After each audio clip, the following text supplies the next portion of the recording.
ओम श्री कृष्ण परब्रह्मणे नमः।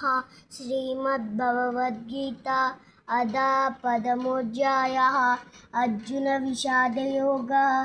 धृतराष्ट्रोवाच ब्रह्मक्षेत्रे कुरुक्षेत्रे समवेतायुश्च मामकाः पाण्डवश्चैव किमकुर्वत सञ्जय।